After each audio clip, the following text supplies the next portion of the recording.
Quels sont les prix dans l'immobilier de prestige? Quelles sont les tendances? Quels sont les quartiers porteurs? Coup de projecteur sur l'immobilier haut de gamme à Paris. Figaro Immo, c'est parti.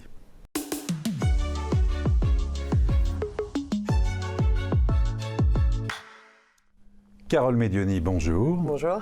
Cofondatrice de l'agence Paris et ailleurs. Richard Zipin, bonjour. Bonjour. Vice-président du réseau Barnes, présent à Paris et à l'international et particulièrement en charge notamment de la France. Merci à tous les deux d'être présents pour parler de ce marché parisien, d'Île-de-France aussi, où les prix évoluent, les tendances bougent énormément. Mais tout d'abord, j'ai envie de vous demander à tous les deux, qu'est-ce que vous donneriez comme définition d'un bien de prestige ? Carole Medioni, un bien de prestige. Un bien de prestige, je pense que c'est une combinaison de plein de caractéristiques. Peut-être en premier, j'ai envie de dire la rareté du bien. Je vous donne un exemple, on a visité un appartement vu sur le Petit Luxembourg, première fois en vente depuis 30 ans. Voilà, donc des appartements comme ça, déjà, c'est pas du tout venant. La deuxième caractéristique, certainement, le caractère unique du bien, une vue exceptionnelle, une adresse, peut-être un bien qui a été fait par un architecte de renom. Évidemment, les prestations, le volume, le charme, les matériaux utilisés, la rénovation, la décoration. Et puis, je pense en dernier, le prix, mais le prix découle de tous ces éléments. D'accord, bien sûr. Surtout à Paris, Ouais. Richard Zipin, un bien de prestige. J'ai pas grand-chose à rajouter à ce qu'a dit Carole, elle a tout dit. Compléter peut-être. À compléter, non, je dirais juste qu'il n'y a pas de référentiel. Un bien de prestige, il est exceptionnel. D'ailleurs, on les retrouve dans beaucoup d'endroits dans le monde, les biens de prestige. Hein. Ça concerne à peu près la même clientèle. Donc pas de référentiel, pas de comparaison, difficile de comparer les prix. En tous les cas, c'est vrai, les prestations, l'emplacement, la vue sur un monument historique, enfin voilà, tout ce qui peut attirer les personnes très exigeantes et très aisées. Très bien. Alors Richard, vous avez publié une étude récemment sur justement cet immobilier parisien notamment, qui a pas mal évolué ces dernières années. Quels sont les principaux indicateurs à retenir ? Alors on a publié plusieurs études. La dernière qui est intéressante pour ce qui concerne Paris, c'est que pour la première fois depuis, je dirais presque toujours, on retrouve de l'immobilier très haut de gamme dans tous les arrondissements parisiens. Alors qu'avant, ils concernaient des arrondissements bien connus comme le cœur de Paris, le 6e, le 7e, le 16e, le 8e, etc. Et bien pour la première fois, on retrouve des biens d'une valeur assez élevée, plus de 2, plus de 3 millions d'euros, plus de 4 millions d'euros, dans des arrondissements dans lesquels on n'avait pas l'habitude de les voir, qui peuvent être l'Est parisien, le Nord de Paris, par exemple. Dans le 19e, nous venons de vendre une maison qui fait à peu près 400 mètres carrés avec un jardin un peu en dessous de 300 mètres carrés et qui a été vendue à 4,5 millions, autour de 4,5 millions. Ouais. C'est la vente la plus élevée du 19e réalisée cette année, pas seulement chez Barnes, mais c'est Barnes qui l'a vendue. L'année dernière, c'est nous qui avions vendu aussi dans le 19e le bien le plus cher qui était 3,5 millions. Donc on voit bien qu'il y a une évolution de ces prix de biens d'exception dans ces nouveaux arrondissements. Comme aussi, par exemple, le 11e arrondissement, qui est un arrondissement de report du Marais, dans lequel on a de jeunes entrepreneurs qui cherchent des endroits un petit peu plus décalés, un peu plus atypiques que les arrondissements classiques. Et donc, on les voit arriver avec ces envies de loft, de biens un peu exceptionnels et chers. Voilà.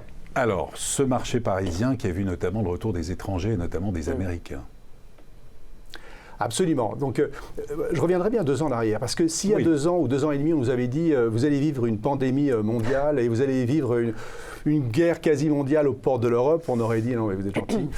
Et pourtant, ça s'est passé. Et ce qui s'est passé, ça a provoqué un bouleversement sur ce marché immobilier tout à fait exceptionnel. 2020, confinement, arrêt brutal, on se souvient tous des grosses inquiétudes que nous avions sur ce marché. Et finalement, ces confinements ont eu comme conséquence en 2021 une explosion à des niveaux records. Pourquoi ? D'abord parce qu'il y a eu un rattrapage des Français qui avaient leurs projets et qui étaient restés enfouis pendant 1 an. Et en plus de ce rattrapage, vous avez eu une multiplication de nouveaux projets liés à la pandémie. Les gens voulaient quitter les grandes villes pour aller s'installer dans des endroits agréables pour vivre, pour télétravailler. On a eu cette nouvelle notion de résidence semi-principale qui s'est développée. Qui se développe toujours. Et qui se développe toujours. Ça n'est pas fini, effectivement. On a eu tous ces projets de personnes qui étaient obligées, malgré tout, de rester dans les grandes villes et qui voulaient plus grand, plus clair pour, pareil, travailler chez eux, etc. Donc, non seulement il y a eu ce rattrapage en 2021, mais en plus, vous avez eu ces nouveaux projets qui se sont multipliés. Donc, il y a eu une année 2021 tout à fait record. Et en 2022, ça a continué avec le rattrapage des étrangers qui sont arrivés en 2022 et qui sont venus nous faire une nouvelle année record par rapport à l'année 2021. Donc on a eu 2 années absolument exceptionnelles qui sont passées. Et dans ces étrangers, effectivement, vous avez d'abord les Américains qui ont voulu bénéficier de cette parité euro-dollar, clairement. Et puis après, vous avez des étrangers je dirais de 2 autres types. Ceux qui ont des pays d'origine un peu compliqués, un peu fragile sur le plan politique. Donc ça a été les quelques pays limitrophes de l'Ukraine. Donc on a eu des pays de l'Est, on va dire, qui sont venus acheter et investir, sécuriser leurs investissements à Paris. Et puis vous avez les Libanais aussi qui ont vécu des moments très très compliqués, très très douloureux récemment. Et on les a vus beaucoup affluer à Paris, et en particulier dans le 16e arrondissement, qui est un arrondissement assez naturel pour cette clientèle. Et l'autre type d'étrangers, ce sont les étrangers qui n'ont pas de problème, mais qui ont les moyens de venir s'acheter un pied-à-terre. Et là, vous avez évidemment les Européens du Nord, les Italiens, vous avez les Canadiens et de nombreux pays qui reviennent. Mais alors vraiment, le 2022, ça a été le retour incroyable des étrangers qui ont pu représenter jusqu'à 30% peut-être de nos ventes dans certains arrondissements. Sur des biens au-delà de quelle somme? Alors, ça dépend parce que vous avez des étrangers qui achètent un pied-à-terre de 100 mètres carrés comme d'autres de 200 mètres carrés. Donc, ce sont des sommes, c'est variable. Mais en tous les cas, ils représentent une partie importante de notre clientèle sur certains secteurs ou arrondissements comme le 8e, le 6e, le 7e, le Marais, qui pouvaient monter jusqu'à 25-30% de part de marché, donc de structure de clientèle. Donc c'est tout à fait exceptionnel sur 2022. Très bien. Alors après, on évoquera évidemment les perspectives et les tendances. Un mot, Carole Médionnet. Alors vous avez lancé avec une amie Paris et ailleurs. C'est une belle aventure. Racontez une belle aventure. Donc, nous sommes une agence de chasseurs d'appartements qu'effectivement on a cofondé avec Mélisa, mon associée. Et après avoir travaillé plus de 15 ans déjà dans l'immobilier de luxe, donc on avait déjà un pied dans cet univers. Une bonne connaissance. Et depuis maintenant, presque 5 ans, on accompagne du coup les acheteurs dans leurs projets d'achat à Paris, principalement Paris, ses alentours. Et voilà, l'objectif, c'est de leur proposer une vision complète du marché et si possible en avant-première. Donc c'est de l'immobilier sur mesure. C'est de l'immobilier. Expliquez un petit peu alors, comment ça se passe. C'est de l'immobilier complètement sur mesure. Donc en fait, on a des clients qui nous contactent, plusieurs sortes de clients. On a le Parisien qui est complètement sous l'eau, vie professionnelle, vie perso. Pas le temps du tout d'aller faire le tour des agences, de trier les annonces, d'aller faire les visites. Il n'a pas le temps, on lui fait gagner ce temps-là en faisant les visites pour lui. L'autre cible, on a évidemment des clients étrangers. Ils ne sont pas sur place, ils ne connaissent pas le marché, ils ne connaissent pas forcément d'ailleurs toutes les étapes de vente en France. Ils ont besoin de conseils. Américain? Alors nous, on a eu beaucoup effectivement des Américains, des gens qui sont à Londres et des Émirats arabes unis. Aujourd'hui, c'est plutôt le type de clientèle qui sont venus vers nous. Donc, eux ont vraiment besoin d'une expertise locale. Et notre autre type de clientèle qui nous appelle beaucoup sont des gens qui sont en région, donc dans les grandes villes, à Bordeaux, à Nîmes, etc. Et en fait, ils vont manquer de réactivité pour acheter un bien à Paris. Le temps de voir l'annonce, de monter, voilà. Donc on est sur place et on leur permet de gagner ce temps et d'être les plus réactifs possible pour que le projet se concrétise et aboutisse. Oui. Exactement. Qu'est-ce que vous avez remarqué comme tendance depuis ces dernières années, justement, dans la demande? Alors, pour le coup, je suis complètement d'accord. Nous, la demande est toujours aussi forte. Il n'y a vraiment pas eu de baisse. Et on a de plus en plus de gens qui cherchent des pieds-à-terre à Paris à la place de l'hôtel. Donc, ce sont des gens qui travaillent entre leur lieu d'habitation, par exemple dans le sud de la France. Ils travaillent énormément aussi sur Paris, peut-être également à Londres. Et au lieu d'aller à l'hôtel, aujourd'hui, ils cherchent un pied-à-terre qui va leur servir pendant leur déplacement, mais aussi pour leur week-end et vacances familiales. Donc, ils cherchent des surfaces suffisamment grandes pour accueillir les 2-3 enfants. Donc ça a été vraiment une tendance de fond ces derniers temps. Et les biens clés en main, c'est une tendance aussi, cette demande de biens clés en main, où tout est prêt? Absolument, c'est une tendance. Alors, c'était une tendance avant la guerre, entre guillemets, pour les étrangers, pour qui c'était plus facile, évidemment, d'acheter un bien qui était tout prêt, sans avoir à gérer les travaux. Mais c'est encore plus une tendance aujourd'hui avec cette guerre qui nous a évidemment provoqué une inflation des matériaux. Et du coup, les travaux aujourd'hui, évidemment, les prix ont gonflé. Et il est encore plus important aujourd'hui de pouvoir vendre à ces étrangers et maintenant aussi à des Français des appartements qui n'ont pas besoin on n'a pas besoin de réaliser trop de travaux. Quelles sont les principales demandes si on fait un tour d'horizon, un panorama de ce marché parisien, avec le centre qui est évidemment le centre historique, qui est avant tout demandé? Alors, chez nous, chez Barnes, on réalise près de 1100 ventes par an à peu près à Paris. L'arrondissement qui cartonne, entre guillemets, c'est le Marais. Ouais. Honnêtement, ce n'était pas du tout celui auquel j'aurais pensé a priori il y a 1 an et demi, parce que la pandémie avait provoqué cette recherche de verre, de quitter ces endroits où vous avez, on est un peu encaissé, mais en réalité, et ce qu'on appelait des endroits minéraux, mais en réalité, le Marais, avec finalement l'évolution que prend Paris, avec tous ces travaux infernaux pour les automobilistes depuis quelques années, mais qui finalement progressivement font apparaître des petits villages, des endroits où réémergent des restaurants, des commerces, des vies de quartier. Vous avez des endroits typiques parisiens qui plaisent beaucoup et qui plaisent aux Parisiens qui en ont les moyens, qui plaisent aux étrangers qui en ont les moyens, et on voit finalement refleurir à certains endroits des petits villages sympas, et les prix remontent d'ailleurs à ces endroits-là, et le Marais c'est typiquement l'endroit qui marche très fort. Et sur la rénovation énergétique des logements, est-ce que c'est quelque chose qui est de plus en plus demandé, qui suscite de l'inquiétude ou pas? Absolument, c'est un frein. C'est un frein, même si c'est une tendance naturelle et normale, de faire attention à son énergie, entre guillemets, ou en tout cas à son confort aussi, bien sûr. À sa maîtrise, à son confort. Mais c'est vrai qu'en tous les cas, déjà, pour tous les appartements à vocation locative, c'est un problème, puisque les acheteurs regardent évidemment de façon prioritaire ce DPE. Et puis maintenant, progressivement, pour la résidence principale, ça devient aussi un sujet. Les clients acheteurs en parlent, sont vigilants, et ça peut soit empêcher la vente, soit faire baisser le prix éventuellement, compte tenu des travaux qu'il va falloir réaliser pour rendre le bien en conformité avec le DPE acceptable. Donc c'est un vrai sujet. Carole, vous le voyez aussi, ce frein? Oui, c'est un vrai sujet. C'est vrai que nous, on a vu par rapport à nos clients investisseurs un recul énorme de la demande, parce qu'aujourd'hui, en fait, on voit encore un décalage entre la lettre et le prix affiché du bien. Donc l'investisseur se dit, pour gagner une lettre, il va falloir que je fasse des travaux, souvent d'isolation à l'intérieur, je vais perdre des mètres carrés. Au prix où j'achète, ma rentabilité, elle est plus super, mes loyers sont plafonnés. Donc le calcul, il n'est pas bon. Donc ça, on voit un vrai recul, et je partage complètement sur la résidence principale. Mais tout le monde l'anticipe en fait, et ça joue sur la négociation. Ça joue sur la négociation, parce qu'en fait, ce qu'on a aujourd'hui comme retour aussi des acheteurs, c'est que certaines banques vont freiner le dossier si la lettre énergétique n'est pas bonne. Donc c'est un réel frein. C'est un réel frein. Quelles sont les perspectives pour cet immobilier de prestige sur l'année 2023?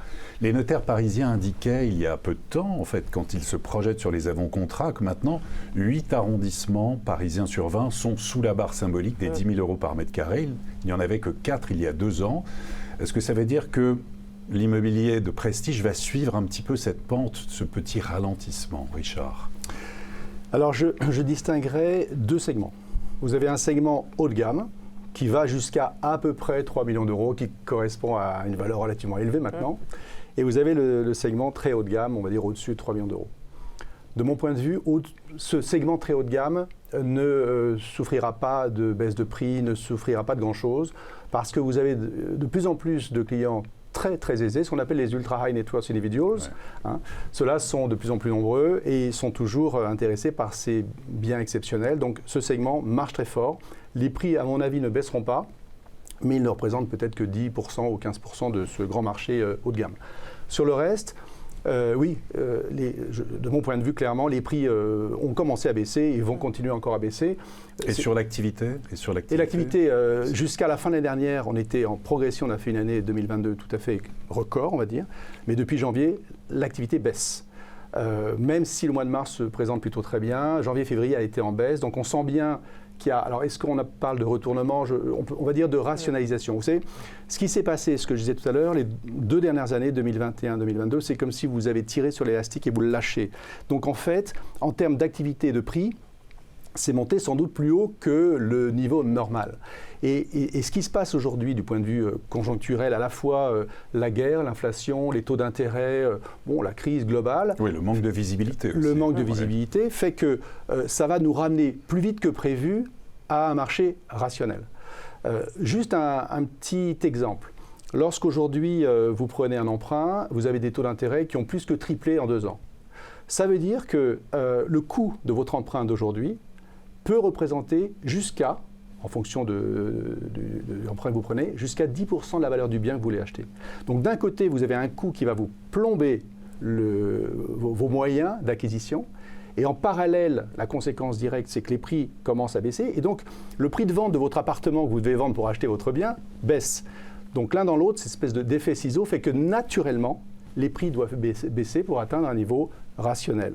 Voilà. Alors, des prix qui vont baisser, mais pas des prix qui vont s'effondrer. Non. En fait, ce sera sans doute un retour à la ajustement, normale. c'est ce que vous dites, pas un retour à la raison, même si... Je dirais que, pardon, juste pour terminer là-dessus, je dirais que vous prenez un immeuble, vous avez le dernier étage, ça ne bougera pas.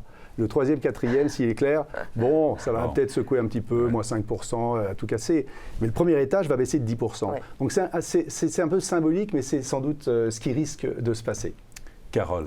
Oui, on voit vraiment ça. C'est-à-dire que les biens clés en main, sans défaut, continuent à se vendre très bien. On le voit tous les jours, des biens même à plus de 4 millions qui, dans la journée, continuent à être vendus au prix. Donc il y a encore une forte compétition sur ce secteur de l'ultra-luxe, où on voit qu'effectivement, les acheteurs français sont en compétition avec les acheteurs étrangers qui veulent se payer cette part de rêve à la française, la vie à la française. Dans les arrondissements, nous, on a beaucoup de demandes dans l'ultra-centre 6e et 7e qui continuent d'être des arrondissements vraiment très demandés. Là, on a toujours autant de demandes. Mais effectivement, sur le reste du marché, je suis complètement d'accord que rez-de-chaussée, premier étage, c'est maintenant qu'il va falloir faire des bonnes affaires. Et puis Paris a toujours la Côte d'Amour, si l'on en croit le Global Barnes Property Handbook que vous avez sorti. Paris numéro 1, la ville la plus recherchée par les grandes fortunes. Absolument. Chaque année, nous sortons une grosse étude que nous faisons avec l'associé Wealth6 qui permet d'analyser le comportement des très riches, des ultra high net worth individuals en termes d'immobilier. 3 critères qui définissent leur comportement, c'est l'émotion, le pratique et la rentabilité, le financier. Et selon ces 3 critères, chaque année, nous avons le classement des 50 villes les plus recherchées par cette clientèle. Et pour la première fois, Paris arrive en numéro 1. Donc on est ravis. Émilie est ravie aussi, puisqu'on en parle beaucoup. On me demande est-ce que Émilie, c'est la conséquence de ça ? Non, moi je pense que voilà, Émilie. C'est la cerise sur le gâteau. Voilà, Paris fait toujours rêver. C'est la ville qui a toujours été la ville romantique, mais aujourd'hui c'est devenu aussi la ville d'entrepreneurs. On voit bien que les entreprises, les entrepreneurs restent maintenant en France et à Paris en particulier. Vous avez eu cet effet Brexit dont on n'a pas parlé, mais qui a été très fort. On a énormément de Français expatriés qui sont revenus à Paris. 2021, ça a été l'apothéose des expats qui reviennent et ça continue puisque le Brexit se poursuit entre guillemets dans son organisation. Donc Paris est aujourd'hui reste Paris et Paris est magique.